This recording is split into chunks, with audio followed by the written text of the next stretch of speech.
কাঠমান্ডু নেপালের রাজধানী শহর। এই সেই শহর যেখানে ফেলুদার মগজাস্ত্র হার মানিয়েছিল মগনলাল মেঘরাজকে। আমরা যদিও মগনলালের দেখা পাইনি, তবে তোপসের দেখানো পথ ধরেই ঘুরে দেখেছি এই রহস্যময় শহরটিকে। প্রথম দেখায় কাঠমান্ডু একটু ঘিঞ্জি মনে হতেই পারে, কিন্তু একজন এক্সপ্লোরারের চোখে এই শহর ভরপুর ইতিহাস, সংস্কৃতি আর রঙিন অভিজ্ঞতায়। আজকের এই ভিডিওতে জানবেন কিভাবে ভারত বা বাংলাদেশ থেকে সহজে কাঠমান্ডু পৌঁছাবেন, এই শহরে কোথায় কোথায় ঘুরবেন, থাকবেন কোথায়, কিভাবে কম খরচে ভালো খাবার খাবেন, নেপালের ট্র্যাডিশনাল থাংকা পেন্টিং এর ইতিহাস, আর কাঠমান্ডুর সবচেয়ে সস্তা মার্কেটই বা কোনটি। সাথে থাকছে কাঠমান্ডুর exciting night life, famous casino experience এবং এন্ট্রি রুলস এর কমপ্লিট গাইড। এই সবকিছুর একদম ডিটেইলড, প্র্যাকটিক্যাল এবং বাজেট ফ্রেন্ডলি গাইড থাকছে এই ভিডিওতে। তাই সঙ্গে থাকুন, দেখতে থাকুন রুমেলা ইন যত কাণ্ড।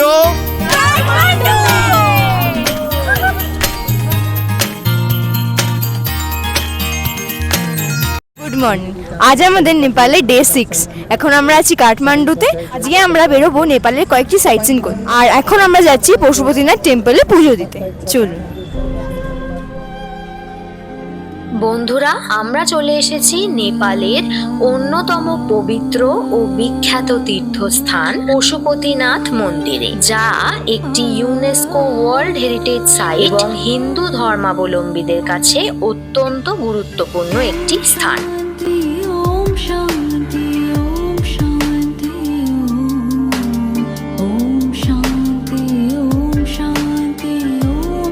মন্দিরে ঢুকেই প্রথমেই আমাদের পুজো সেরে নিলাম। एक परिवार आपको 200 रुपया देगा कि 300 रुपया देगा? देखिए 200-300 हम लोग का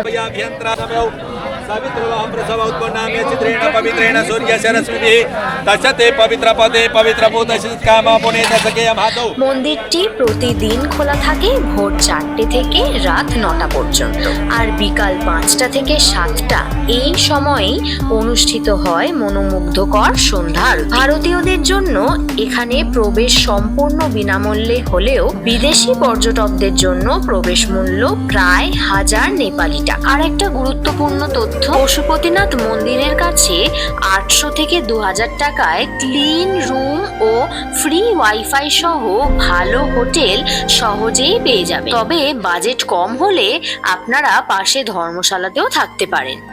भगवान श्री पशुपतिनाथ की जो मंदिर में आने वाले दर्शनार्थियों के लिए थोड़ा जानकारी दे रहा हूँ। केदारनाथ जी का आधा हिस्सा भगवान श्री पशुपतिनाथ को माना गया है। चराचर के जीव के पति शिव पशुपतिनाथ है।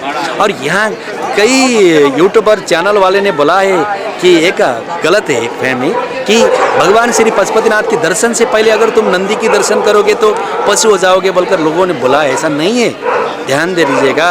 सेनाभ्यो सेनानी व्यस्तबो नमो नमः। सेनापति की घर में जाने से पहले सेना का दर्शन किया जाता है।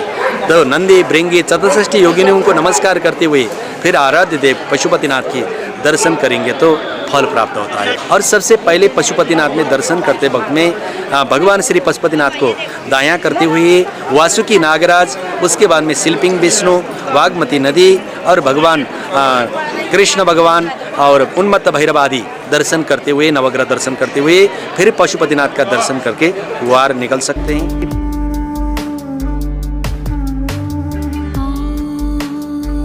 নেপালের ঐতিহ্যবাহী প্যাগোডা স্টাইলে নির্মিত এই মন্দিরে 4টি দরজা দিয়ে শিবলিঙ্গে 4টি মুখমণ্ডলের দর্শন করা যায়, আর পঞ্চম মুখটি থাকে উপরের দিকে। এই 5টি মুখের নাম হলো পশ্চিম দিক থেকে সদ্যজাত, উত্তর দিক থেকে বামদেব, দক্ষিণ দিক থেকে অঘোর, পূর্ব দিক থেকে তৎপুরুষ এবং উপর দিক ঈশান। এই পঞ্চমুখ শিবের সৃষ্টি, পালন, সংহার, আত্মজ্ঞান এবং মুক্তির প্রতীক, যা সমগ্র বিশ্ব ব্রহ্মাণ্ডের ভারসাম্য রক্ষা করে। মন্দিরের পাশ দিয়ে বয়ে চলেছে পবিত্র বাগমতী নদী, যার ঘাটে হিন্দুদের অন্ত্যেষ্টিক্রিয়া সম্পন্ন করা হয়। বিশ্বাস করা হয় এখানে দাহ কার্য সম্পন্ন হলে আত্মা মোক্ষ লাভ করে। এই স্থান আপনাকে জীবন ও মৃত্যুর এক গভীর বাস্তব অনুভূতির মুখোমুখি দাঁড় করাবে। তো আমরা এখন চলে এসেছি শম্ভুনাথ স্তূপে। এই যে। আমরা এবার চলে এলাম কাঠমান্ডুর আরেকটি জনপ্রিয় স্থানে, শম্ভুনাথ স্তূপা, যেটা মাঙ্কি টেম্পল নামেও পরিচিত। প্রবেশ পথেই চোখে পড়বে 3টি বিশাল বৌদ্ধ স্তূপ, আর তার পাশ দিয়েই উঠে গেছে 365টি সিঁড়ি, যা বছরের প্রতিটি দিনের প্রতীক। তবে চাইলে গাড়ি করেও সহজেই উপরে পৌঁছে যেতে পারে। পশুপতিনাথ মন্দির থেকে দূরত্ব মাত্র 7 কিলোমিটার। কাঠমান্ডুর উত্তর পশ্চিমে সবুজে ঘেরা পাহাড়ের মাথায় অবস্থিত এই ঐতিহাসিক স্তূপটি। নেপালি মুদ্রায় মাত্র 50 টাকার টিকিট কেটে আমরা ঢুকে পড়লাম এই অসাধারণ জায়গার ভেতরে। 1915 সালে ভয়াবহ ভূমিকম্পে এই এলাকা বেশ ক্ষতিগ্রস্ত হলেও পরে সুন্দরভাবে পুনর্গঠন করা হয়েছে। একটা গুরুত্বপূর্ণ টিপস দিয়ে রাখি, এখানে হাতে কোনো খাবারের প্যাকেট একেবারে রাখবেন না, কারণ এই জায়গায় অনেক বাঁদর রয়েছে আর সুযোগ পেলেই আপনার খাবার ছিনিয়ে নিতে পারে। এই কারণেই শম্ভুনাথ স্তূপাকে মাঙ্কি টেম্পলও বলা হয়ে থাকে। সবশেষে এই শম্ভুনাথ স্তূপের চূড়া থেকে পুরো কাঠমান্ডু শহরের যে প্যানোরামিক ভিউ দেখা যায়, সেটা সত্যিই অসাধারণ। আপনারা একেবারেই এটা মিস করবেন না যেন। বাঙালি এমনই, যেখানে ফুচকা পাবে সেখানেই খাবে। তো আমরা এখন চলে এসেছি নেপালি ফুচকা খেতে। এখানে 8 পিসের দাম 50 রুপিস নেপালিতে। জানি না কেমন হবে, বাট টেস্ট করব।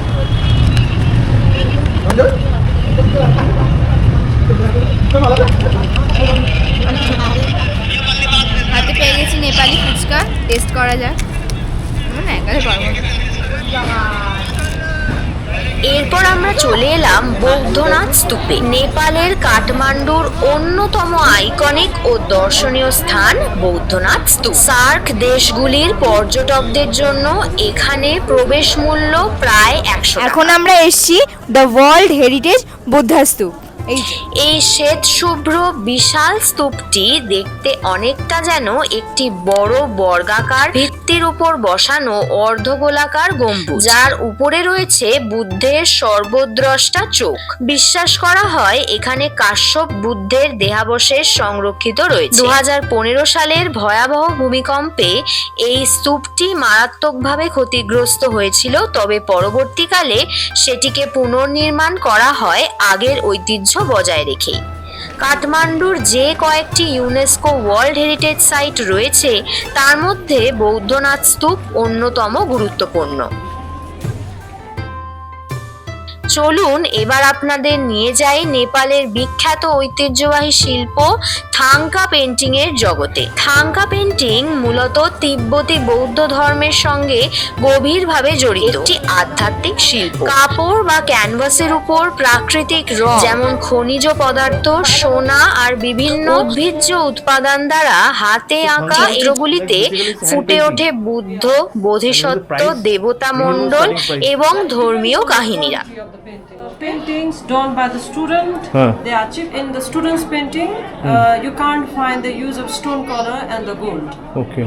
But in master's painting, more detail and the heavy use of stone color and the gold. That's why the master's painting will be expensive. This one over here, it is drawn by the master, whereas this one is drawn by the student. Now you can see that this is wheel of life. This one over here is the wheel of time, Kala Chakra Mandala, done by the master. This one is $250. $?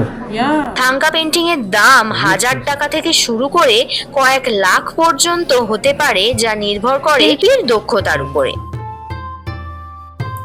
একসময় তিব্বত থেকে কাঠমান্ডুতে আসার প্রধান বাণিজ্য পথ ছিল এই স্তূপের পাশ দিয়ে রাস্তাটা। দূর দূরান্ত থেকে আসা ব্যবসায়ীরা এখানে বিশ্রাম নিতেন। পরবর্তীকালে বহু তিব্বতী উদ্বাস্তু এই এলাকায় এসে বসবাস শুরু করে, যার ফলে আজও এখানে তিব্বতী সংস্কৃতির ছোঁয়া স্পষ্টভাবে অনুভব করা যায়।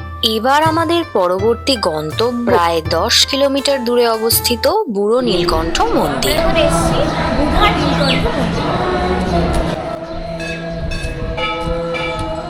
এই মন্দিরের সবচেয়ে বড় আকর্ষণ হলো জলের উপর শায়িত 16 ফুট দৈর্ঘ্যের ব্যাসল্ট পাথরের তৈরি ভগবান বিষ্ণুর এক অপূর্ব মূর্তি। শান্ত জলের মধ্যে শায়িত এই বিশাল মূর্তিটি দেখলেই এক অনন্য আধ্যাত্মিক অনুভূতি জেগে ওঠে মনে। ধারণা করা হয় এই মন্দিরটি প্রায় 1400 বছরেরও বেশি প্রাচীন, যা নেপালের ইতিহাস ও ধর্মীয় ঐতিহ্যের এক গুরুত্বপূর্ণ অংশ। কার্তিক মাসে এখানে 11 দিন ব্যাপী জমজমাট মেলা বসে। সেই সময় ভক্তদের বিশ্বাস, বিশেষ পূজা ও আচার অনুষ্ঠানের মাধ্যমে এই ঘুমন্ত বিষ্ণুকে জাগ্রত করা হয়, আর তখনই মন্দিরে ভিড় জমে অসংখ্য দর্শনার্থীর। শান্ত পরিবেশ, রহস্যময় ইতিহাস আর ভক্তির আবহ সব মিলিয়ে বুড়ো নীলকণ্ঠ মন্দির এক অনন্য অভিজ্ঞতা। বেলা গড়িয়ে যাচ্ছিল, এবার পেট পুজোর পালা। আমরা ঢুকে পড়লাম কাঠমান্ডুর রিং রোডের কাছে অবস্থিত third eye restaurant, authentic Nepali খাবার ট্রাই করার উদ্দেশ্যে। প্রথমেই টেবিলে এসে গেল স্টার্টার। আমাদের গাইড একেবারে স্টেপ বাই স্টেপ বলে দিলেন কিভাবে খেতে হবে। আগে এই ডিশটা, তারপর গরম গরম স্যুপ, আর শেষে এক চুমুক ট্র্যাডিশনাল রাইস ওয়াইন। একদম অন্য রকমের অভিজ্ঞতা। এরপর আমরা অর্ডার করলাম নেপালের বিখ্যাত থাকালি থালি। থাকালি সম্প্রদায়ের ঐতিহ্যবাহী এই খাবারের স্বাদ যেমন সমৃদ্ধ, তেমনি দেখতে অপূর্ব। এই থালিতে ছিল গরম বাসমতি চালের ভাত, উপরে ঘি, ঘন কালো ডাল বা মাস্কো ডাল, গন্দ্রুক ফার্মেন্টেড শুকনো শাক, নেপালি খাবারের এক বিশেষ আকর্ষণ। ঝাল ঝাল মাটন কারি, ডাললে খোরসানি, যা বেসিক্যালি ভীষণ ঝাল চেরি গোলমরিচের চাটনি, সাথে রায়তা আর ফ্রেশ সালাড। থালির সঙ্গে আমরা অর্ডার করেছিলাম তন্দুরি রুটি আর চিকেন টিক্কা, স্বাদে একেবারে লাজবাব। আর এখানেই শেষ নয়, টেবিলে এসে গেল ট্র্যাডিশনাল মোমো, পাও, চাউমিন আর মিক্সড ফ্রাইড রাইস। এক কথায় full on food feast. Kathmandu গেলে এমন অথেন্টিক খাবারের অভিজ্ঞতা একদম মিস করবেন না। পেট পুজো সেরে ফুল এনার্জি নিয়ে আমরা বেরিয়ে পড়লাম নেপালের 3টি বিখ্যাত দরবার স্কোয়ার, কাঠমান্ডু, পাটন আর ভক্তপুর দর্শন করার উদ্দেশ্যে। প্রথমেই আসি কাঠমান্ডু দরবার স্কোয়ার। এটি ছিল প্রাচীন মল্ল রাজাদের রাজপ্রাসাদ। এখানে রয়েছে হনুমান ধোকা প্যালেস, কুমারী ঘর, যেখানে জীবন্ত দেবী কুমারী বসবাস করেন। চারদিকে ছড়িয়ে থাকা অসাধারণ কাঠের কারুকার্য আর প্যাগোডা স্টাইলের মন্দির আপনাকে ফিরিয়ে নিয়ে যাবে শতাব্দী প্রাচীন সময়। আর অবশ্যই দর্শন করে নিন কাঠমান্ডুর বিখ্যাত কাল ভৈরব মূর্তিটিকে।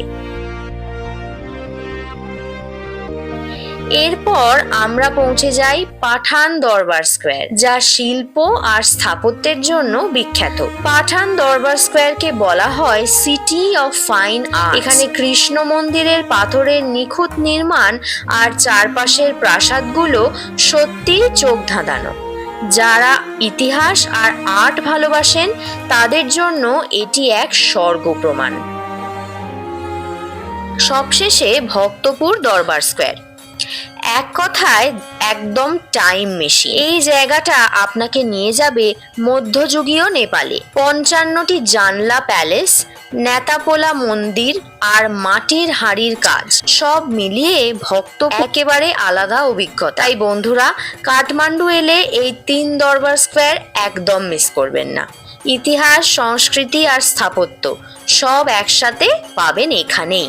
হোটেলের সামনেই দেখলাম একটা বিশাল বড় ষাঁড় আছে, একটা বিশাল বড় মূর্তি। ভাবলাম আপনাদের একটু দেখিয়ে দিই, চলুন। এই ষাঁড়ের পেটের ভেতরেই রয়েছে একটা সুন্দর মন্দির। চলুন আপনাদের একটু ঠাকুরটা দর্শন করিয়ে আনি। এখানে জুতো খুলে উঠতে হয়, সেই মতনই আমরা এসছি। এই যে, কিন্তু যেহেতু রাত হয়ে গেছে ওই কারণে বন্ধ।